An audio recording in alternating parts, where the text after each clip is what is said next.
Hello बच्चों, collision theory का जो रेट ऑफ रिएक्शन वाला स्टेप था अरेनियस इक्वेशन, वो लास्ट वाली वीडियो में कंक्लूड करना चाहता था बट थोड़ा सा टाइम ज़्यादा हो रहा था और इसका मैथमेटिकल डेरिवेशन लेके अब हम आपके सामने हैं।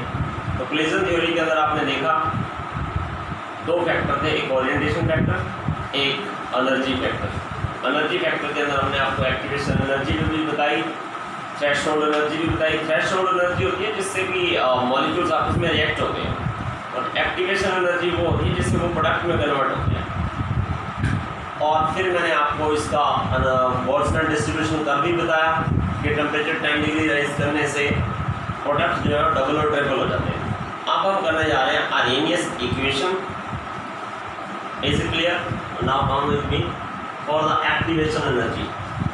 अब इन्होंने क्या ढूंढा था, एक्चुअल में इन्होंने फाइनली बहुत सारे एक्सपेरिमेंट के यहाँ पे बोला कि रेट ऑफ रिएक्शन तो के इक्वल होता ही है, ये मैंने लास्ट वाले वीडियो में बता दिया। अब रेट ऑफ रिएक्शन लिख लो, चाहे रेट कांस्टेंट के लिख लो। एक्चुअली में कांस्टेंट के और एक्टिवेशन एनर्जी का रिलेशन है, कांस्टेंट के एंड एक्टिवेशन एनर्जी का रिलेशन है। अब इन्होंने बोला कि ये तीन चीज़ों पर डिपेंड करती है। एक है collision frequency, collision frequency, number 2 orientation vector P, and that is N, means of that energy vector Boltzmann। वो फ्रैक्शन ऑफ मॉलिक्यूल्स जिनके पास एनर्जी दूसरे मॉलिक्यूल की अपेक्षा ज़्यादा होती है और वो प्रोडक्ट में कन्वर्ट हो जाते हैं। अब K इज इक्वल टू आपके पास P Z और F आ गया, F को बोल्ट्जमैन फैक्टर बोला गया। अब P Z को हमने A बनाया अरेनियस फैक्टर, क्योंकि ये अरेनियस ने दिया था, और F होता है e raise to power minus EA upon में RT, जो कि एक्टिवेशन एनर्जी समझाई। तो ये वो फ्रैक्शन ऑफ मॉलिक्यूल्स है, X बोल दो चाहे N बोल दो, जिनके पास एनर्जी दूसरे मॉलिक्यूल की अपेक्षा थोड़ी सी ज़्यादा होती है और वो प्रोडक्ट में कन्वर्ट हो जाते हैं। अब बात आ गई इसके ऊपर। अब हम इसको भी एक बार फिर लिख लेते हैं, फिर हम इसके ऊपर ग्राफ बनाते हैं इसका और कैसे न्यूमेरिकल आते हैं वो बताते हैं। फाइनली हम किस स्टेज तक पहुंच गए? Finally we are K is equal to A e raise to power minus EA upon में RT। किससे पहुंच गए हम इस इक्वेशन में? K is equal to PZ e raise to power minus EA upon में RT से। ये K रेट कांस्टेंट है। A जो है ना आपके पास वो अरेनियस फैक्टर है। अरेनियस फैक्टर या एक्सपोनेंट से पहले आ रहा है तो इसको प्री एक्सपोनेंशियल फैक्टर भी बोलते हैं, प्री एक्सपोनेंट फैक्टर। और EA इसको फ्रीक्वेंसी फैक्टर भी बोलते हैं, फ्रीक्वेंसी फैक्टर भी बोलते हैं। EA आपके पास एक्टिवेशन एनर्जी है और T टेम्परेचर लेना आपने केल्विन में, और R का खास ख्याल रखना, क्योंकि एनर्जी वाला काम कर रहे हो तो आपके यूनिट 8.314 जूल पर मोल वाला ही लेना होगा। तो चलिए आप इसको थोड़ा सॉल्व कर लेते हैं। अब जब इसको सॉल्व करते हैं तो दोनों साइड इसका लॉग लेते हैं। Log natural K is equal to log natural A। जब इसका लॉग लोगे तो माइनस EA अपॉन में RT and log natural E base E। अब वो आपको ध्यान है लॉग नेचुरल E बेस 1 हो जाएगा। अब लॉग नेचुरल को आप नॉर्मल लॉग में कन्वर्ट करते हो तो you are multiplying it with 2.303 log K is equal to 2.303 log A minus EA upon में RT, और ये लॉग 1 हो जाएगा, इसे लिखने की जरूरत नहीं है। अब बेटा इसी इक्वेशन को आप एक बार 2.303 से डिवाइड करो। मैं एक बार दोबारा लिख देता हूँ, 2.303 log K is equal to 2.303 log A minus EA upon में RT। अब इस इक्वेशन को आप एक बार सारी इक्वेशन को डिवाइड कर दो, 2.303 डिवाइडेड बाई 2.303 डिवाइडेड बाई 2.303। ये कैंसिल हो जाएंगे, ये कैंसिल हो जाएंगे। What you will get? You will get log k is equal to log a minus E A upon में 2.303 RT। ये बहुत पॉपुलर इक्वेशन है। इससे आपके पास न्यूमेरिकल्स आते हैं और ग्राफ बनता है इसका। इसका ग्राफ कैसे बनेगा? इसका ग्राफ यूँ बन जाएगा। इसको ऊपर वाले यूनिट को रब करता हूँ जो मैंने लिखे हैं ये वाले।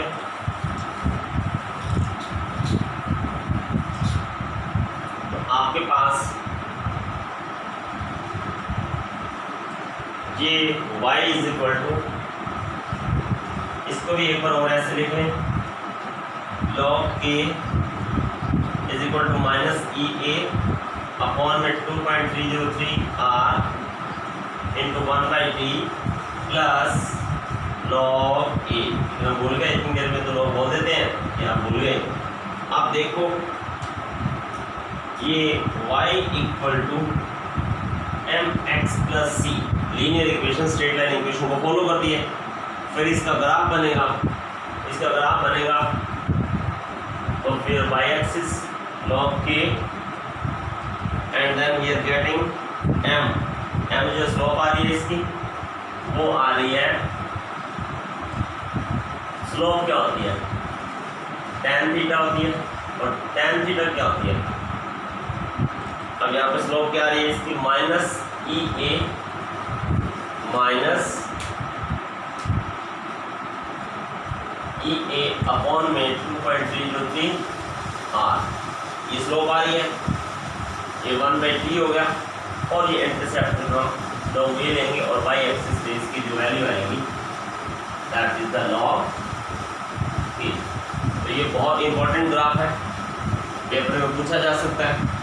स्लोप आपको निकालनी पड़ेगी, y2 minus y1 divided by x2 minus x1। ये हम पहले भी कर चुके हैं, जीरो ऑर्डर में भी बताया मैंने वो ग्राफ, और उसके बाद मैंने फर्स्ट ऑर्डर में भी बताया। फर्स्ट ऑर्डर का एक ग्राफ भूल गया था, वो अभी बताऊंगा। अब इसके ऊपर टेम्परेचर की अगर दो कंडीशनें दे दें, ये ग्राफ आपने कर लेना, नहीं समझ आए दोबारा पूछ सकते हो। वो कहता है कि टेम्परेचर जब T2 है तो वो log K2 होगा। इसी इक्वेशन को दोबारा बनाने जा रहा हूँ।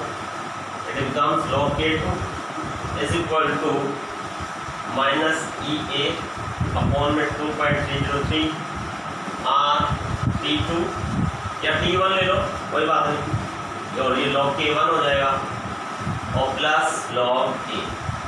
ऐसे ही दूसरी कंडीशन में टेम्परेचर T2 लेंगे तब वो बन जाएगा log K2 is equal to minus E A upon में 2.303 r। ये T1 लिया तो ये T1 और ये T2 और प्लस log A। ये बहुत बड़ा न्यूमेरिकल बनता है। आपके एनसीईआरटी में क्वेश्चन नंबर 28, 29, 30 इसी के ऊपर डिपेंड है, अच्छे से करना। और जब हमने इक्वेशन 2 में से 1 को सब्ट्रैक्ट किया, सब्ट्रैक्ट 1 फ्रॉम 2, इसको 1 मान लो, इसको 2 मान लो। 1 फ्रॉम 2 तो you will get what? log K2 by K1 equals to E A upon 2.303 R 1 by T1 minus 1 by T2। Dear student, ये बहुत इंपॉर्टेंट फार्मूला है, आपके एनसीईआरटी में इसको प्रीवियस न्यूमेरिकल है, आपने डरना नहीं है और इसके न्यूमेरिकल्स आपने करने हैं। और नेक्स्ट वीडियो में हम कुछ 1-2 न्यूमेरिकल्स करवाएंगे। हाँ, एक फर्स्ट ऑर्डर का आपका एक ग्राफ रह गया था, वो मैं देखता हूँ कौन सा उस दिन मैं देख रहा था एनसीईआरटी में। Yes dear student, we will take one numerical और nth order of reaction. The frequency factor is 100 and activation energy is 1937 joule per mole. Find the rate constant at 727 degree centigrade. तो हमने क्या करना है, activation energy वाला formula लगाया, log K is equal to log A minus E A upon में 2.303 R into में दी।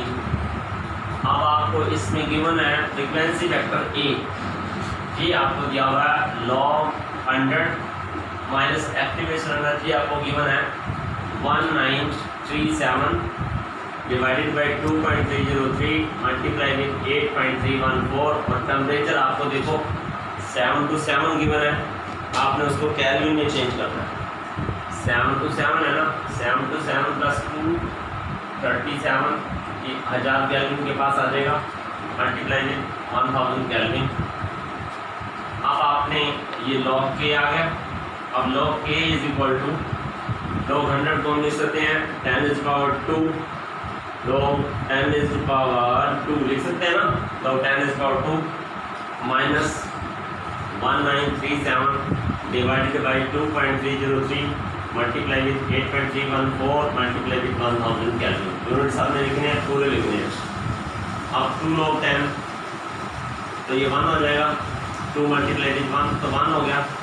इसको जब सॉल्व करोगे तो ये लगभग 1 के आसपास आएगा, आपने अच्छे से सॉल्व करना है। और फाइनली आपके पास आंसर आ गया 2 - 1 that comes to 1, that is value of log k। बहुत इजी है, बहुत इंटरेस्टिंग है। अब आपके पास k इधर लेके जाओगे तो फिर आपके पास इसकी वैल्यू क्या आ जाएगी, log k is equal to 10⁻1, ये कर लोगे तुम। अब एक हमने बेटा आपको फर्स्ट ऑर्डर का ग्राफ मैं भूल गया था, और वो ये है, ये तो मैंने करवाया था आपको, ये फर्स्ट ऑर्डर का एक ग्राफ मिस हो गया था, हालांकि आपने मांगा नहीं दोबारा। फर्स्ट ऑर्डर का एक ग्राफ,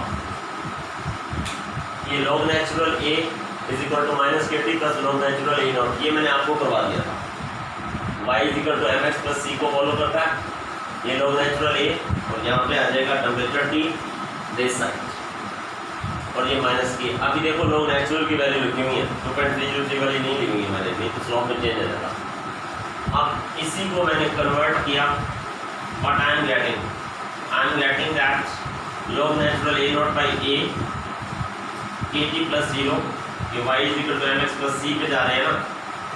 अब y एक्सिस तो आपका आ गया log natural a naught by a kt, ये देखो ये आपके पास स्लोप आ गया, इस साइड टाइम आ गया, c किसको अप्रोच कर रहा है, 0 को, तो ये जो ग्राफ है ओरिजिन से जाएगा, 0 से स्टार्ट हो गया। आपके एनसीईआरटी बिल्कुल बुक में दिया हुआ है, आपने अच्छे से करना है, जरूर करना है। और एक पॉइंट आपका और रहता था, वो था कि ऑर्डर और मॉलिक्यूलरिटी में डिफरेंस क्या है। ऑर्डर और मॉलिक्यूलरिटी जहाँ भी डिफरेंस आ जाए वो आपने छोड़ना नहीं है बिल्कुल। एक छोटा सा एक पॉइंट आपने जरूर करना है, हालांकि बीच में डिस्कशन हुई है मेरी। ऑर्डर जो होता है इसके ट्रिक से भी आप कर सकते हो। कई बच्चे अगर सीबीएसई भूल जाए तो मोटे ओए, हमारे हम दोस्तों को पेपर बोलते नहीं है मोटे ओए, अगर भूल जाओ तो मॉलिक्यूलरिटी थ्योरेटिकल है, ऑर्डर एक्सपेरिमेंटल है। हालांकि बहुत ज़्यादा माथा मार लिया इस चैप्टर में, आप भूलोगे तो नहीं, फायदे में फिर भी कोई बच्चा अगर भूल जाता है तो जो मॉलिक्यूलरिटी है वो थ्योरेटिकल है, और जो ऑर्डर है वो एक्सपेरिमेंटल है। ये मैंने बता दिया था उस दिन। अब जो ऑर्डर होता है वो ऑलवेज स्लो स्टेप से लेते हैं, ऑलवेज स्लो स्टेप से, ये ऑल स्टेप की होती है। Molecularity is what, number of actual molecule, actual species participating in a reaction. और मॉलिक्यूलरिटी हम कॉम्प्लेक्स रिएक्शन में एलिमेंट्री स्टेप से निकालते हैं, और एलिमेंट्री स्टेप होता है single step reaction. Elementary reactions भी होती हैं एलिमेंट्री स्टेप या elementary reaction, single step reaction, single step reaction. और अगर हम बात करें तो ऑर्डर एक्सपेरिमेंटल है, मॉलिक्यूलरिटी थ्योरेटिकल है। Order always from slow step या ऑल स्टेप से होती है। ऑर्डर जो हो सकता है 0 हो सकता है, प्लस हो सकता है, माइनस हो सकता है, एनी इंटीजर हो सकता है, फ्रैक्शन हो सकता है। मॉलिक्यूलरिटी में ऐसा कुछ नहीं है। Molecularity will be from, we will take from all the steps. अब ये ऑर्डर और मॉलिक्यूलरिटी का अगर 2 नंबर का क्वेश्चन सीबीएसई में आता तो आपने 4 डिफरेंस रखने हैं। सपोज कर लो कि हमारे पास एक रिएक्शन है, जैसे कोई भी रिएक्शन ले लेते हैं हम, ये चार तो डिफरेंस आपने करने हैं। मान लो जैसे उसने दे दिया H2 + Cl2, it will give you 2HCl। अब इसकी भी सोशबिलिटी कोएफिशिएंट मोल 1 है, इसकी भी 1 है, इसकी मॉलिक्यूलरिटी 2 है।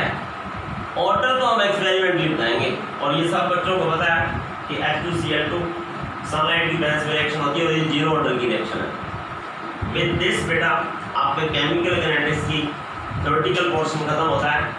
फिर मैं आपको असाइनमेंट भी दूंगा और फिर 2-4 क्वेश्चंस मेरा मन करता है, जैसे क्वेश्चन नंबर 17 है, क्वेश्चन नंबर 10 है, बॉक्सेस बना के और रेट ऑर्डर निकालना है और रेट ला एक्सप्रेशन बनाना है।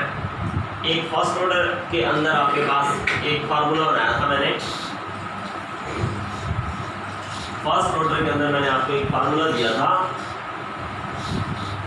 वो था ये कि log k = 2.303/t and log a/a-x। ये जो a है ना, अगर वो पूछे कि कितना फ्रैक्शन बचा हुआ है तो आपने a-x निकाल दो या x निकाल दो। अगर वो बोले कि कितने साल पर कितना बच गया है, सैंपल कितना बच गया, तो आपने a0/a निकालना है या पूरा a/a-x निकालना है। Take care of such kind of question. With this all the theoretical concept chapter of chemical kinetics is over. We will meet in the next chapter with some new things, and I try myself very well to get one more lecture of at least 5 numericals of the CBS and some multiple choice questions. With this, goodbye beta, stay at home.